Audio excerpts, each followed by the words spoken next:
अपने पसंदीदा शो के फुल एपिसोड देखने के लिए अभी डाउनलोड करें दंगल प्ले ऐप।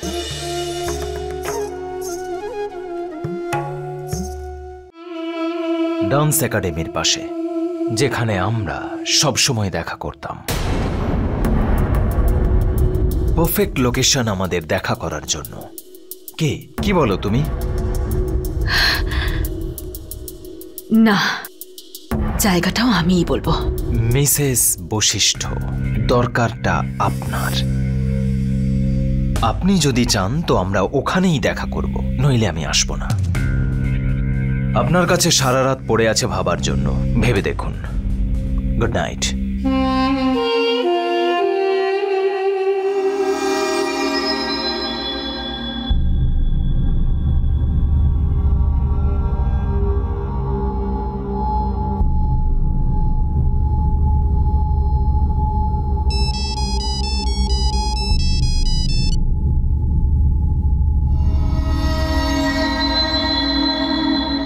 জ্যোতি শর্মা নয়, কোটিপতি পরিবারের বউ জ্যোতি বশিষ্ঠ ডেকেছে। এই সুযোগেরই তো অপেক্ষা ছিল আমার। লং টার্ম ইনভেস্টমেন্টের এটাই সুবিধে। বাবা ব্রজ, মনে হচ্ছে তোর ভালো দিন শুরু হলো।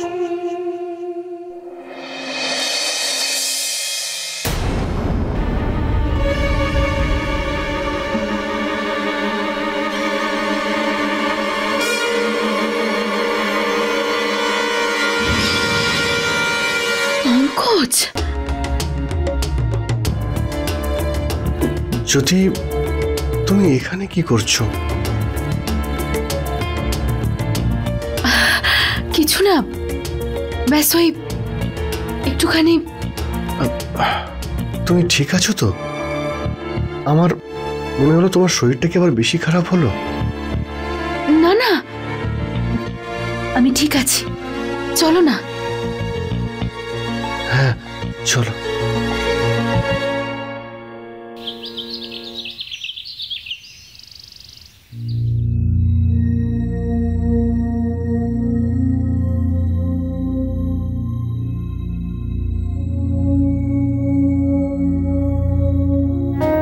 কি করব? আজকে তো ছোট মামাকে বাড়িতেই থাকতে বলেছে, আর ব্রজের সঙ্গে দেখা না করলে তো আরো দেরি হয়ে যাবে।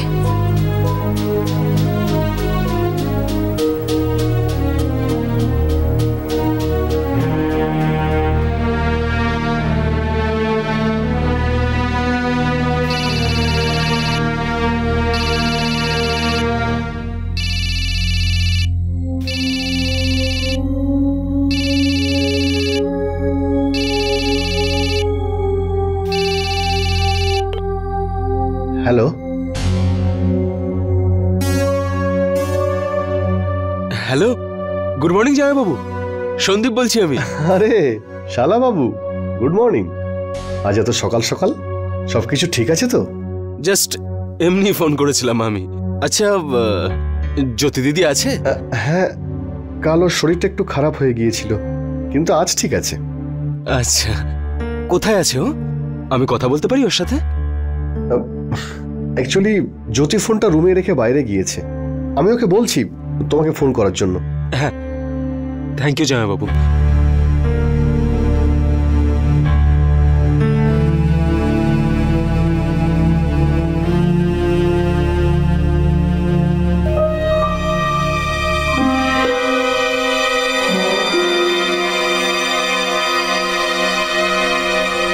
মা,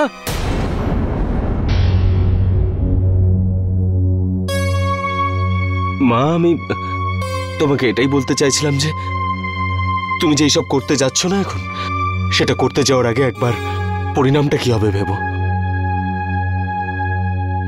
আমি বলতে চাইছি যে আবার ওই সুষমা মা হই ওর আমি। ও যদি কিছু ভুলও করে তাহলে আমি আটকাবো না তো কে আটকাবে? হ্যাঁ মা, কিন্তু দেখ, আমি জানি আমি কি করছি। তোরা দুজনে প্রথমে এই কথাটা আমাকে বলতিস, তাহলে হয়তো ওই সময় সুষমাকে কোনো ব্যাপার যখন ঘরের চার দেওয়ালের মধ্যে থাকে সমাজের চোখে সেটা ধরা পড়ে না, কিন্তু এখন ও নিজের সীমা ছাড়িয়ে গেছে। হয়তো আমাদের অত টাকা পয়সা নেই, কিন্তু আজও মানুষ তোর বাবাকে সম্মান করে। এর আগে মানুষ বলুক যে ওনার মেয়ে হোটেলে লোকজনের সামনে নাচ করে বেড়ায়।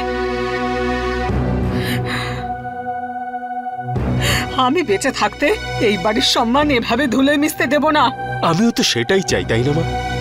সেই জন্য তো বলছি যে জ্যোতি দিদির সাথে আমি ওর মা হই, আমার ওর সঙ্গে কথা বলার জন্য কারোর অনুমতির প্রয়োজন নেই।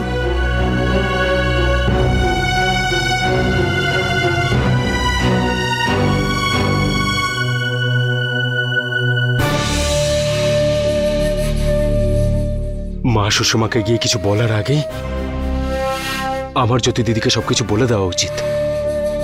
শুনেই তো আমার উপর রাগ করবে, কিন্তু এই দিদি আমাকে ফোন করছে না কেন? বা জ্যোতি, তুমি এত ভালো পরোটা বানিয়েছো, একটু মোটা হয়েছে, তবুও যেন মনে হচ্ছে যে আরো কয়েকটা খাই। আরে ছাড়বি কেন, এইটাই তো বয়স তোর খাবার।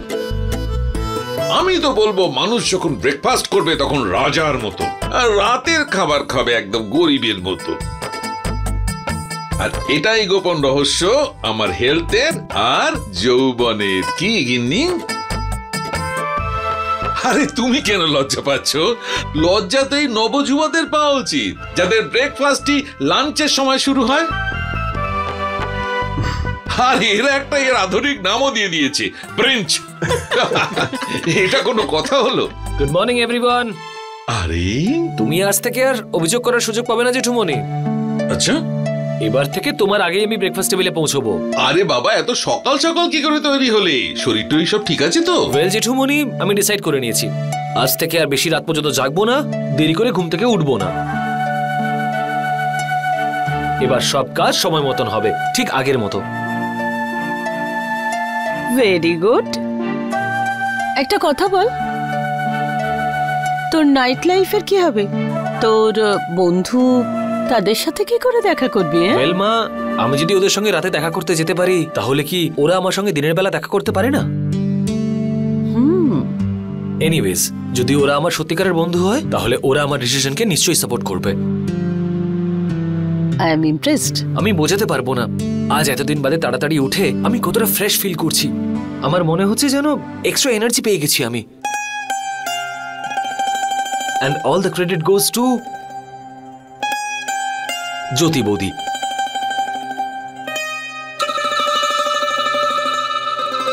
থ্যাংক ইউ বৌদি।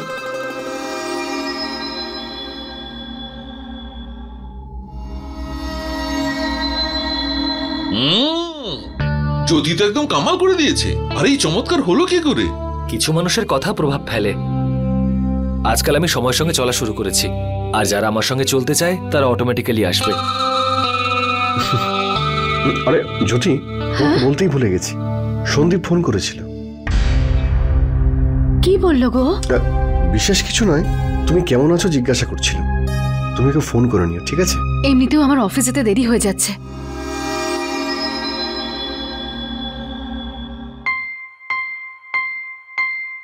জ্যোতি, তুমি শিশুমঙ্গল যাচ্ছ? হ্যাঁ। আমি তোমাকে বলেছিলাম অফিস থেকে ছুটি নিয়ে বাড়িতে বিশ্রাম নিতে।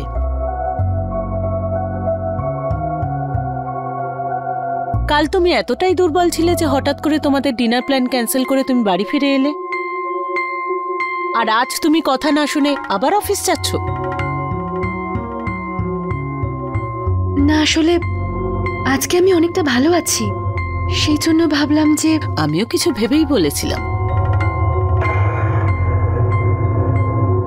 বলো কবে দেখা করবে? কাল দুপুর 2টোর সময়। আসলে কি বলুন তো ছোট মা, আজকে শিশুমঙ্গলে খুব ইম্পর্টেন্ট একটা কাজ আছে, যেটা না করলে চলবে না। আর আই প্রমিস, যদি আমার একটুও মনে হয় যে আমার শরীরটা খারাপ লাগছে, তাহলে আমি ফিরে চলে আসব। ঠিক আছে, আমরা যাই। হ্যাঁ চলো। Okay everyone, have a good day. Bye দাদা। যাও যাও, সাবধানে যাও। বাই বাই বৌদি। Bye by.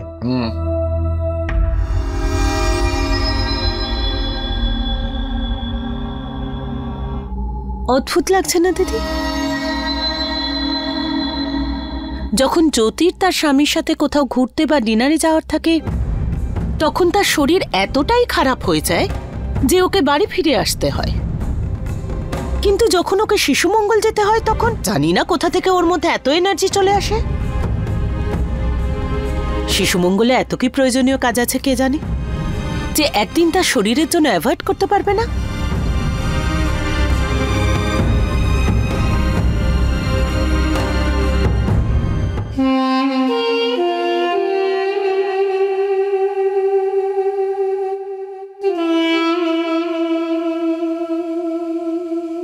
কোথাও যাচ্ছ তুমি? হ্যাঁ, ওই একটা শোয়ের ব্যাপারে মিটিং আছে, ইম্পর্টেন্ট, তাই যেতেই হবে। আমার মতে এই শরীর নিয়ে এত চাপ নেওয়া ঠিক নয়। আমার মনে হয় তোমার বিশ্রাম করা উচিত। হ্যাঁ বাবা, জানি আমি, কিন্তু কি করব, লোকের তো টাকা শোধ করতে হবে। আর আমি আগের চেয়ে বেটার ফিল করছি, মনে হয় ডক্টরের ওষুধ কাজ করছে। এটা তো খুব ভালো খবর, তুমি তাড়াতাড়ি সুস্থ হয়ে যাবে। হয়ে যাব, তোমার ভালোবাসার সাথে আছে যে। এখন তুমি আমার চিন্তা করো না, কাজে যাও। ঠিক আছে, তুমি যাও, কিন্তু আমায় প্রমিস করো তুমি বেশি চাপ নেবে না। ওকে বাবা, I promise. Bye bye.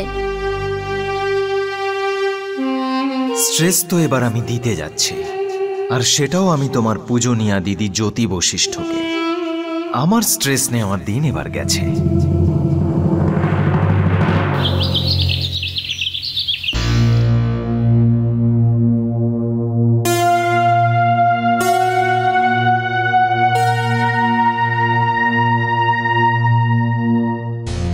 Anil বাবু, হুম, আপনার নামের কুরিয়ার।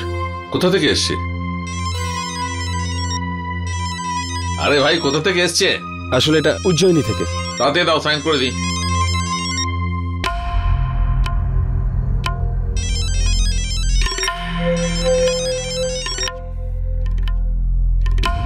দীপু ফোনটা তুলছে না কেন?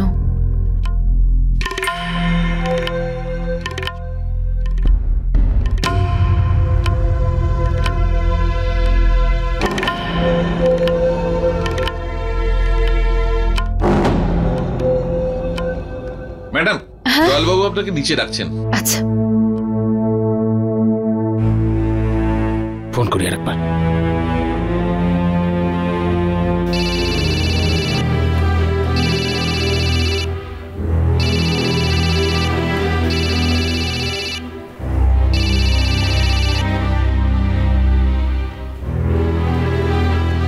জ্যোতি দিদি ফোন তুলছে না, আর মা তো এতক্ষণে বোধহয় পৌঁছে গেছে সুষমার বাড়িতে।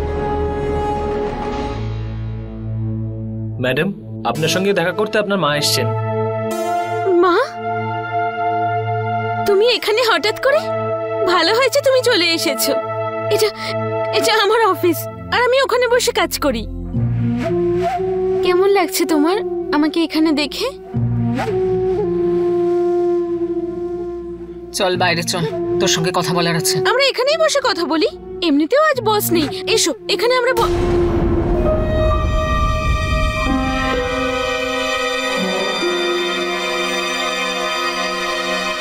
আমি বললাম না, আমার সঙ্গে বাইরে চল, তোর সঙ্গে কথা বলার আছে।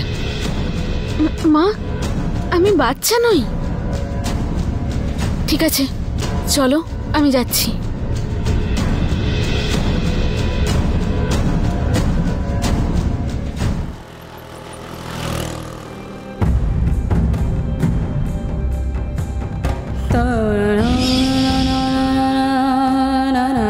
তোমার জন্য একটা ছোট্ট উপহার।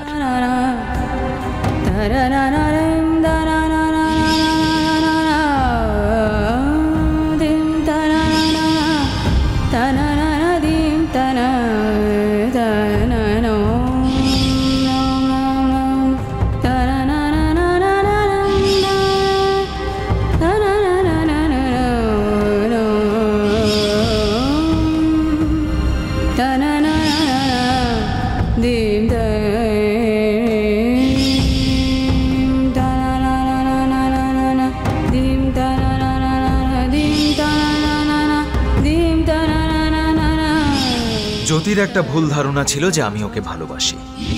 আমি ওকে কখনোই ভালোবাসিনি।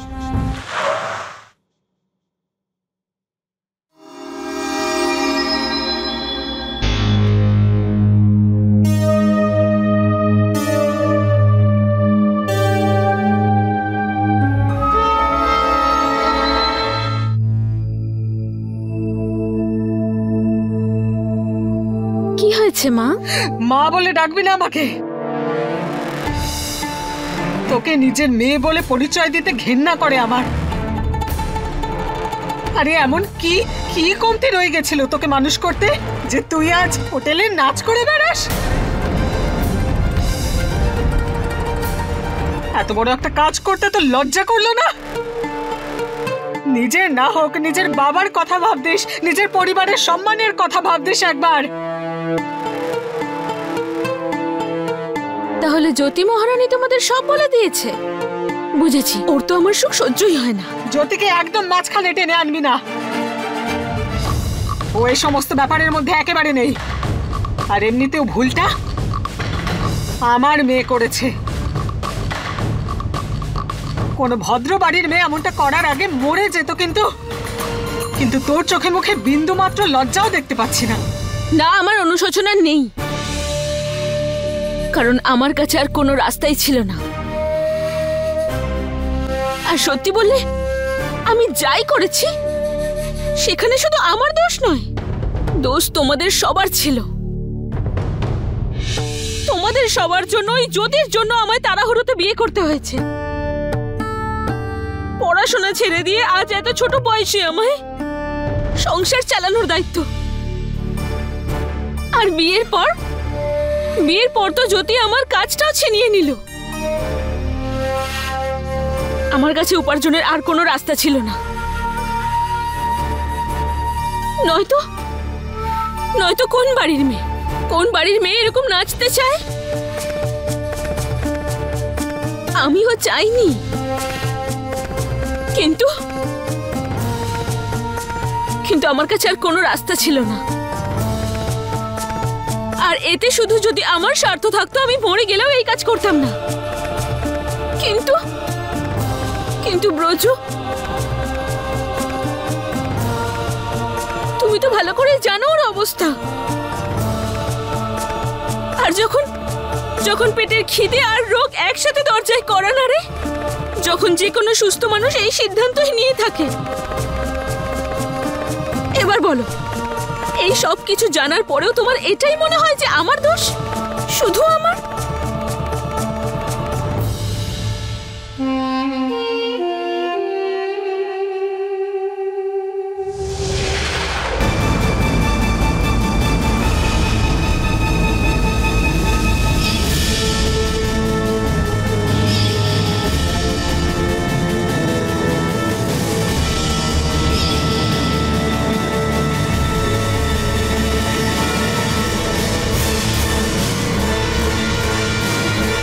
फुल एपिसोड देखने के लिए अभी डाउनलोड करें दंगल प्ले ऐप।